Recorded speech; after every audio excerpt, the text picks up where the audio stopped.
Good morning. It is 5:25. Before you start your day, let's get you 3 things to know.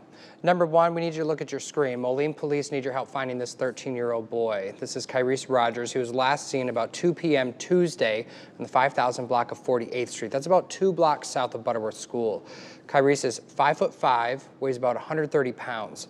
Police believe that he's with a relative that does not have custody, and they're believed to be in either the Quad Cities or Peoria area.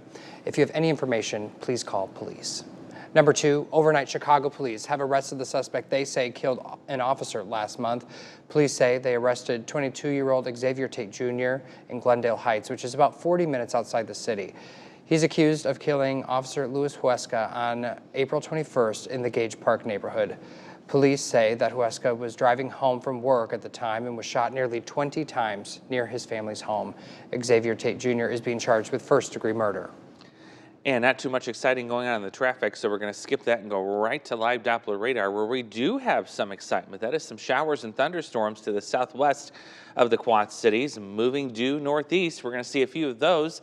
Getting to the metro here, I would say in the next 90 minutes, we can actually put the tracker on it. And you see that Wapello about 6:20, in here to the Quad Cities between 6:30 and 7 o'clock. No severe weather with that, but definitely some heavy downpours and some lightning. You see more storms yet to come lining up to the west. We're in the 50s again here, 57 to be exact, as we head out the door here on your Thursday. We're going to need the jacket this morning and an umbrella for much of the day. I do expect us to eventually, though, get into the 70s as we get into this afternoon. There is one severe storm zone still to track for today. We'll get you through that and, of course, show you the weekend's best as well coming up. Thank you. It is now 5:27. Starting in July, a new controversial immigration law will take effect in Iowa. It makes it a crime to re-enter the state if a person's been previously denied entry.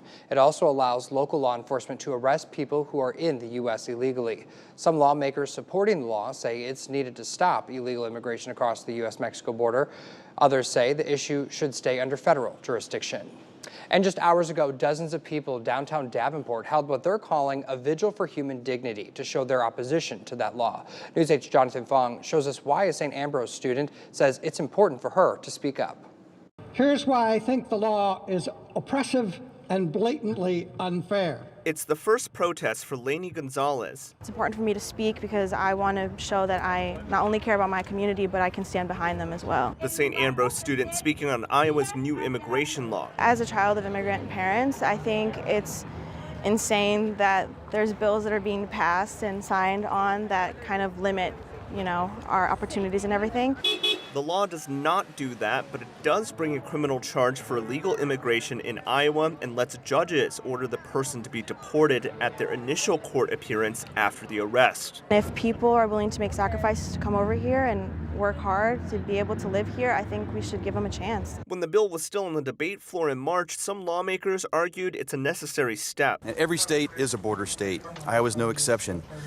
And I-35 provides a direct route from the southern border to Iowa. This is not fair in any way to the people who are here trying to make a living, trying to contribute. Daniel Salazar is the League of United Latin American Citizens state director. He says lawmakers should focus instead on making it easier for immigrants to gain citizenship. Give them that opportunity to do things well.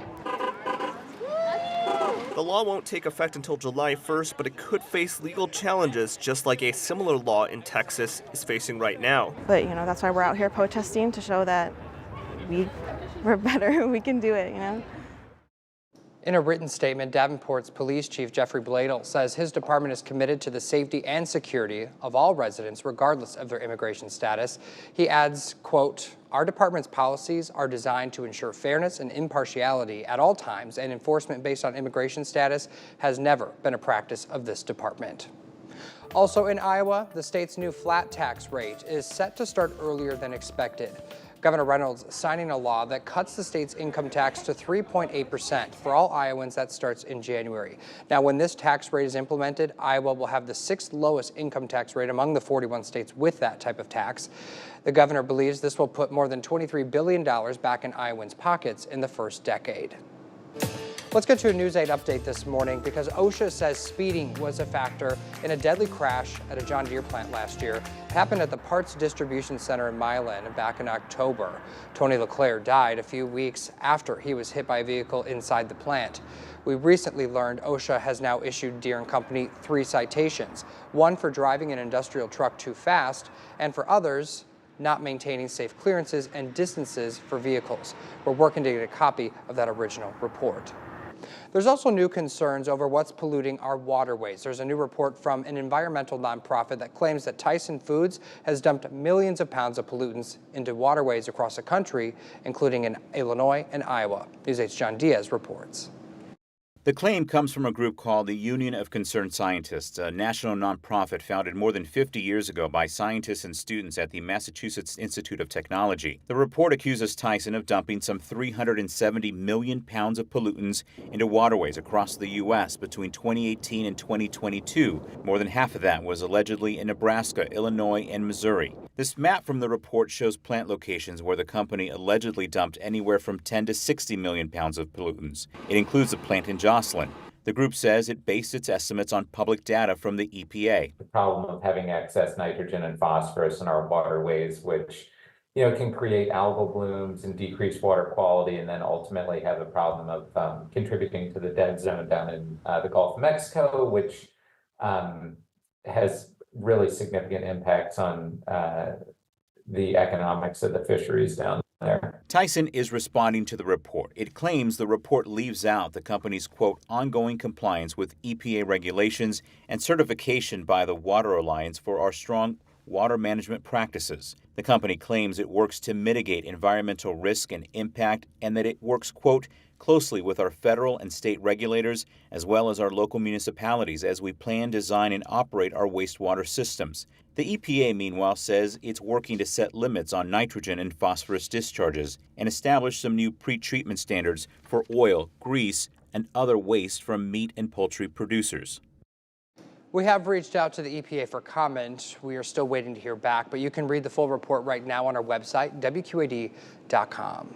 Still ahead on this Thursday morning, going, gone. Why a 2-day event in Galesburg getting cut short is actually a good thing.